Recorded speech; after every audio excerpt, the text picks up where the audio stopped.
Bueno, tras las críticas realizadas por la oposición respecto a la reconstrucción y las cifras reales de avances al timonel de la ADC, Patricio Walker señaló que hay avances significativos y que hay que reconocerlos, pero reiteró que si bien se ha avanzado en materia de conectividad e infraestructura, esto contrastaría con el avance en viviendas. Si queremos hablar sobre esta polémica, estamos con el diputado de la UDI, Gustavo Asbun. Muchas gracias, diputado, por venir a la mañana informativa. Muy buenos días. Antes de hablar de la reconstrucción, me contaban que de Twitter, yo no soy una niña tuitera, pero una mujer tuitera, pero me dicen que estaba haciendo usted ahí reclamos y contando que esta empresa que hoy día protagonizó el accidente de Ñuble es una empresa más bien informal y que no cumpliría con las medidas de seguridad. Bueno, efectivamente, una de las empresas involucradas, Vertur, es una empresa que cuando a mí me tocó, era alcalde de Estación Central, fiscalizar el terminal de buses que era municipal, y me tocó clausurar a la empresa porque no tenía... no era una empresa formalizada, era una empresa que prácticamente operaba en periodo estival, subarrendaba las buses porque no tenía buses propios, prácticamente no contaba con las normas mínimas de seguridad, por lo tanto lo que dije es parte de lo que me ha tocado vivir en la historia cuando me tocó ser alcalde y ver las empresas que operaban en el sistema y que no contaban con las normas o no respetaban las normas mínimas de seguridad y tampoco contaban con las autorizaciones respectivas. Sin embargo, desde la época el Ministerio de Transporte autorizaba el funcionamiento de la empresa, entonces no era mucho lo que se podía hacer. Sí, eso le iba a preguntar. ¿Cómo se entiende que si usted mismo clausuró y tenía estos antecedentes todavía funcione y que el Ministerio permita que funcione? Lo que pasa, lamentablemente, existen vacíos legales donde no hay ninguna ley que prohíba en el fondo que una empresa que no tenga buses propios pueda funcionar. Mientras que subarriende perfectamente puede estar operativa. Da lo mismo que operes en periodo estivales y no el resto del año. Por lo tanto, siempre y cuando se cumpla con las normas de seguridad, me imagino. Siempre y cuando que se cumplan con las normas de seguridad. Yo creo que vamos a ver si es que en este caso el bus cumplía o no con las normas. Yo no me extrañaría que no lo hiciera, básicamente por su historial y porque tiene las malas prácticas habituales de muchas de las empresas que solamente operan en esta época. Ya, vamos ahora al tema de la reconstrucción que ha estado en la palestra. Bueno, obviamente, hemos cumplido 2 años desde el terremoto y posterior tsunami. Hay cifras que no calzan. El gobierno cifra esta reconstrucción en un 68% en lo general, 47% en materia de vivienda, pero eso contrasta fuertemente con lo que dice la concertación, que fija el avance sobre todo en vivienda, que es como lo que está más en tela de juicio, en un 11%. ¿Cómo hay dos posturas tan distintas de un mismo hecho? Es que lo que pasa es que aquí hay gente que ha tratado de tergiversar un poco la verdad. Yo siento que cuando se trata de tergiversar los números no mienten, los números son absolutos, por lo tanto manipularlos es prácticamente imposible. Lo que pasa es que tú en el desglose, aquí la concertación al desglosar dice, mira, es que de este 47% solamente el 10% ha sido casas nuevas, las casas que han sido... refaccionadas o de una u otra forma que han tenido un subsidio de reconstrucción pero que no son nuevas, esas no entran dentro de la reconstrucción. Mira, si hay una manipulación, la verdad una manipulación vergonzosa de las cifras. Claramente aquí el 47% había un avance, y un avance importante. Ahora sí, haces el desglose y dices, mira, de ese 47% solamente un 10% corresponde a viviendas nuevas, efectivamente. El resto corresponde a viviendas que han sido reparadas, efectivamente. Entonces aquí esa manipulación grosera que tiene la concertación para decir, mira, que las cifras no calzan, no, si las cifras calzan perfecto. ¿Manipulación grosera para qué? Desde su para sacar un provecho político, para tratar de desprestigiar y desacreditar al gobierno, pero claramente las cifras calzan son exactas. Si aquí los números no mienten, el 47% del avance que había en materia de reconstrucción de vivienda. Ahora, si esas son reparación o viviendas nuevas, bueno, está bien, podemos desglosar, pero no vengan a decir que el gobierno está falseando. Si el gobierno no está falseando, el gobierno está actuando en forma consecuente y diciendo en el fondo los números que son reales y que son imposibles de manipular. Diputado, ¿no es esta una propia trampa que se tendió el gobierno al generar expectativas bastante altas del proceso de reconstrucción? Recuerdo en la época se dijo, por ejemplo, que no iba a haber chilenos que pasaran un segundo invierno en una aldea, y ya vamos en el tercer invierno y va a haber gente que efectivamente va a vivir un invierno en una aldea. A ver, eso es otro tema. Yo comparto contigo que a lo mejor se generaron expectativas innecesarias, obviamente expectativas que no se van a poder cumplir. Y yo creo que en ese sentido el gobierno tiene que asumir ese error que cometió. Pero ese es un error que cometió el gobierno en materia de generar no tan solo promesas que no eran capaces de cumplir, pero que en la práctica no tiene nada que ver en el fondo con este conflicto artificial que está creando la concertación para sacar un provecho político. Y yo creo que ahí es donde nosotros tenemos que aprender a separar las cosas. Efectivamente yo creo que el gobierno generó falsas expectativas que no se pudieron cumplir. En la práctica todos sabemos que van a pasar lo más probable que 4 años antes de poder lograr el 100% de la reconstrucción. Sin duda había un avance notable, reconocido por las propias Naciones Unidas.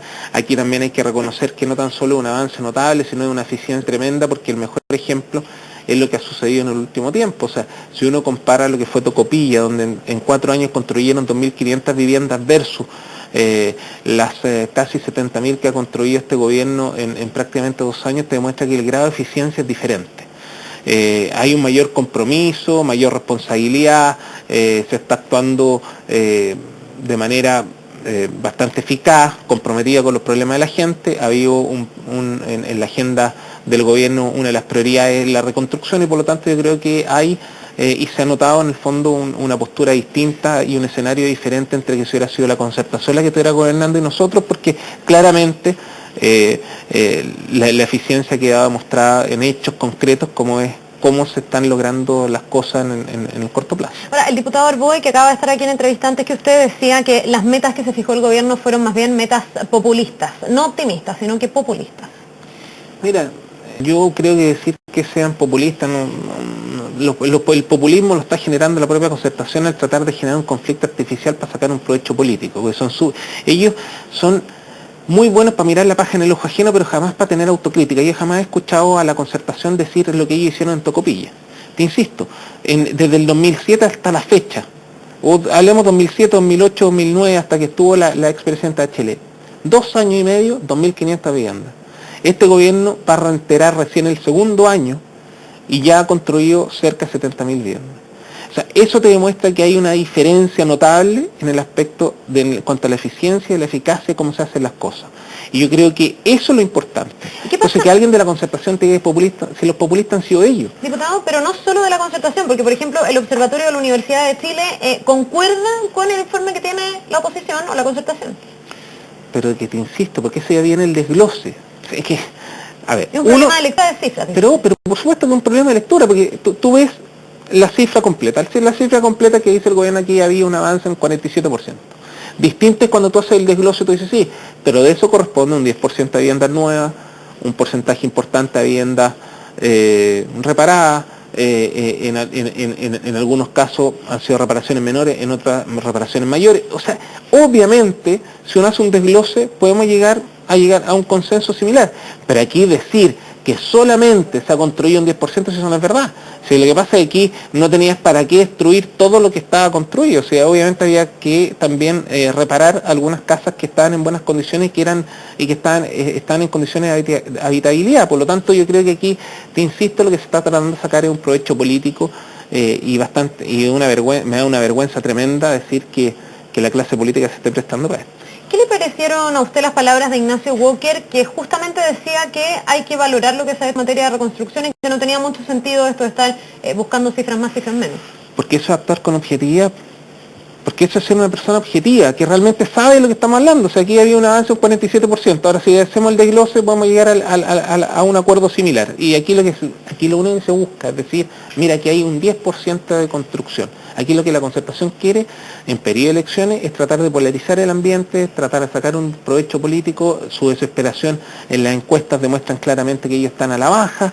La alianza se ha mantenido, una votación en un nivel de popularidad importante. Por lo tanto, yo creo que aquí la gran perdedora es la concertación, y que yo creo que si ellos insisten con esa actitud van a seguir bajando en la encuesta, porque obviamente la gente deja de creer en personas que son buenas para mirar la paja en el ojo ajeno y no son capaces de generar esa autocrítica cuando ellos fueron un fracaso.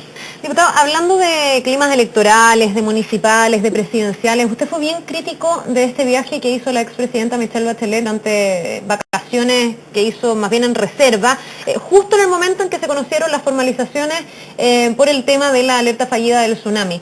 ¿No puede viajar en reserva la expresidenta Bachelet? ¿Tiene necesariamente que estar en la Yo no he sido crítico de que ella haya viajado. Lo que pasa es que yo creo que uno tiene que tener la capacidad también de reconocer los errores. Lo que hubiera esperado es que a un nuevo aniversario más la expresidenta también reconociera que el grado de responsabilidad que tuvo su gobierno en la negligencia inexcusable que causó la muerte de más de 150 personas. Cuando hablamos de 150 personas son las personas que fue producto del maremoto.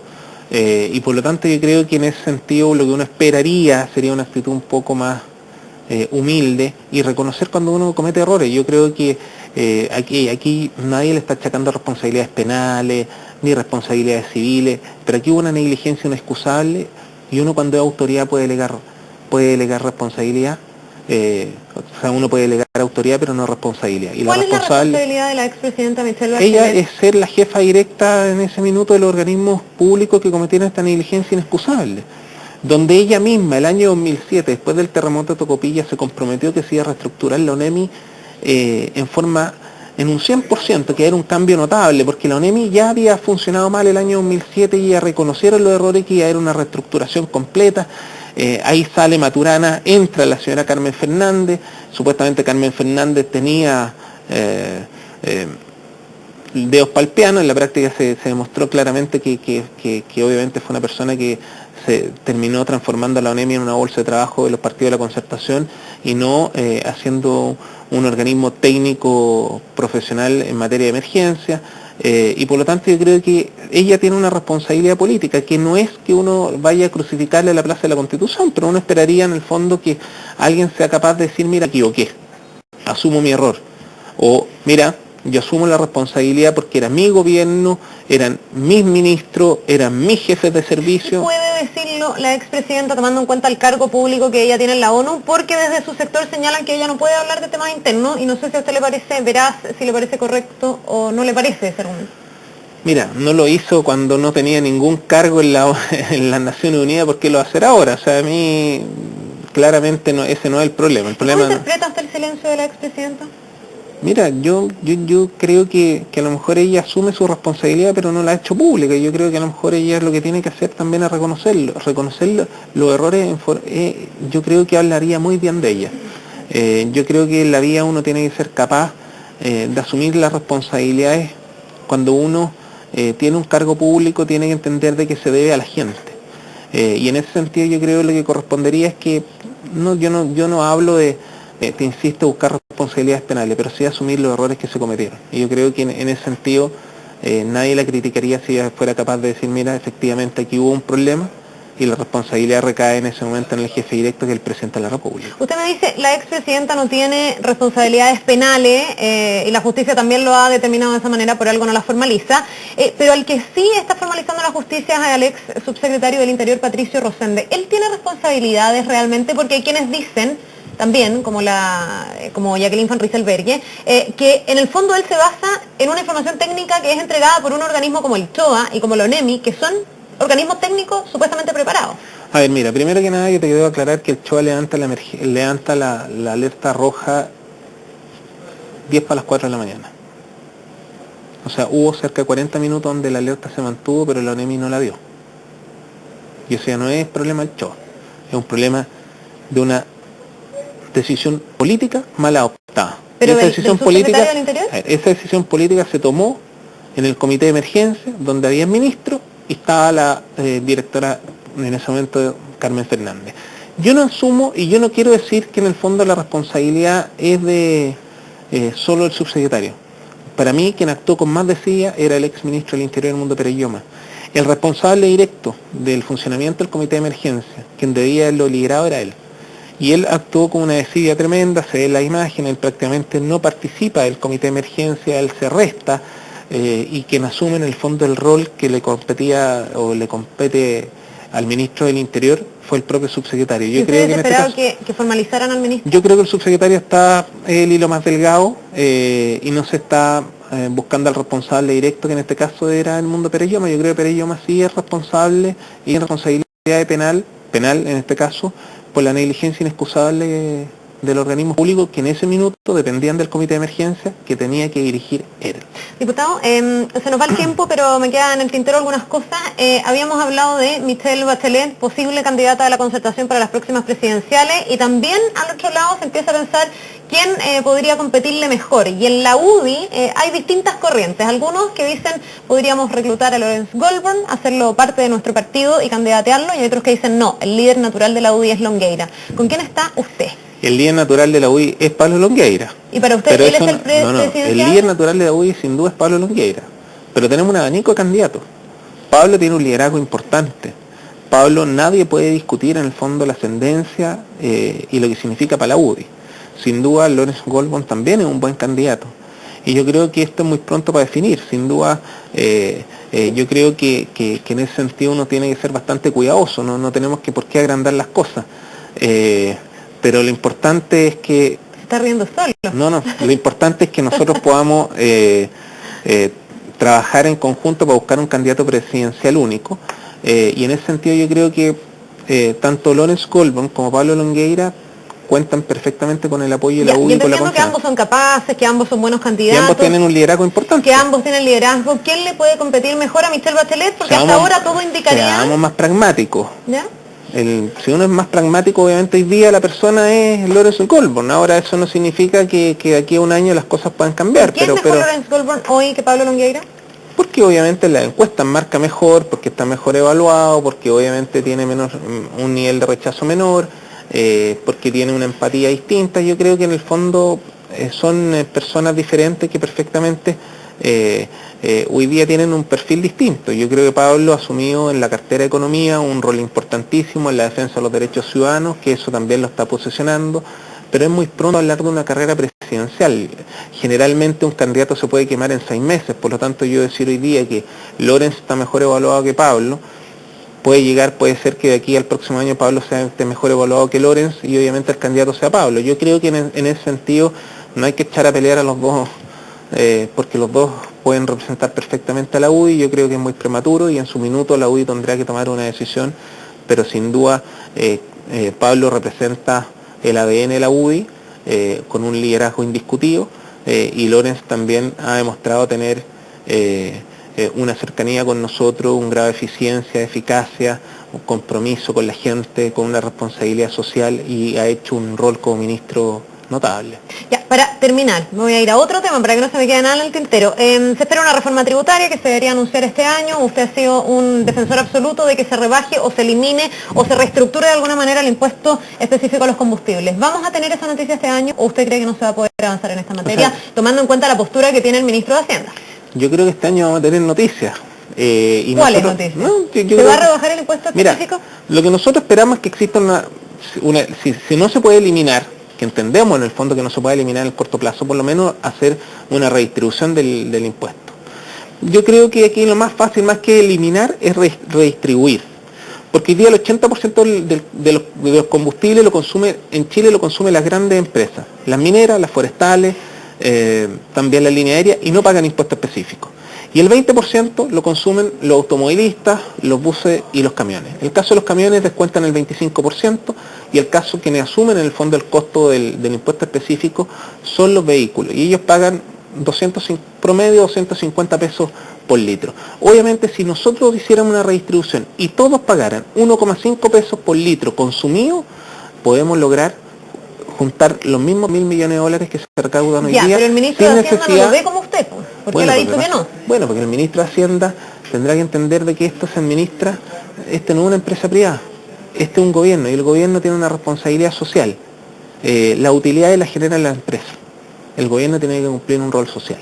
¿Y el ministro Larraín no tiene claro yo creo que a lo mejor no lo tiene claro, porque una cosa es que él diga, mira, no podemos eliminar el impuesto específico porque nos generan 2.000 millones de dólares que el Estado los necesita. Ok, redistribuyamos y que todos paguen por parejo. ¿Dónde está el problema? Si en el fondo lo que tú estás corrigiendo una desigualdad y estás corrigiendo además un impuesto discriminatorio, porque es un impuesto altamente discriminatorio porque lo pagan algunos y va contra la ley. Entonces, la pregunta es, está bien, él me puede decir, mira, yo estoy en desacuerdo porque no podemos en el fondo eliminar el impuesto por el costo que significa para el Estado, pero si lo redistribuimos y entregamos los mismos fondos al Estado, ¿por qué no? Entonces la pregunta es, ¿a quién defendemos? ¿A la gente o a la empresa? ¿Y a quién defiende el ministro? Bueno, habrá que preguntarle. Ya, pues diputado, pues muchísimas gracias por venir a la mañana informativa. Muchas gracias. Que tenga un buen día. Gracias.